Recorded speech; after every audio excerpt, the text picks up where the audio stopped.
بسم اللہ الرحمن الرحیم۔ السلام علیکم ورحمۃ اللہ وبرکاتہ۔ عابد راجہ چینل کی طرف سے آج میں اپنے دوستوں کو رسول اللہ صلی اللہ علیہ وآلہ وسلم کا ایک فرمان بتاؤں گا۔ آپ دوستوں نے اسے غور سے سننا ہے اور پھر اس پر عمل بھی کرنا ہے۔ کیا حضور اکرم صلی اللہ علیہ وآلہ وسلم مزاح فرمایا کرتے تھے؟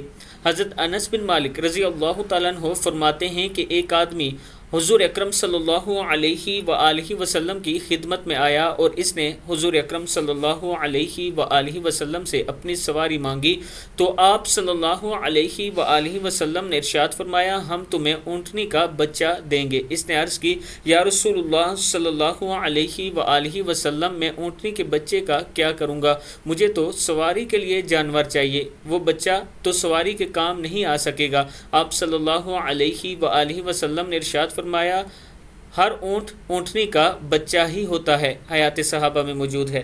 میں اپنے دوستوں سے گزارش کروں گا کہ اپنے اخلاق کو بہترین بنائیں، خوش مزاجی کے ساتھ دوسروں کے ساتھ گفتگو کیا کریں اور خاص طور پر اپنے گھر میں خوش رہا کریں، اچھی گفتگو کیا کریں، ہنسی مذاق کیا کریں اور اپنے گھر والوں کو خوش رکھا کریں اور خاص طور پر اپنے ماں باپ کے ساتھ بیٹھ کر گپ شپ کیا کریں اور انہیں خوش رکھا کریں۔ اللہ تعالیٰ آپ کو اس کا اجر بھی دے گا اور دنیا اور آخرت دونوں میں کامیاب بھی کرے گا۔ السلام علیکم ورحمۃ اللہ وبرکاتہ۔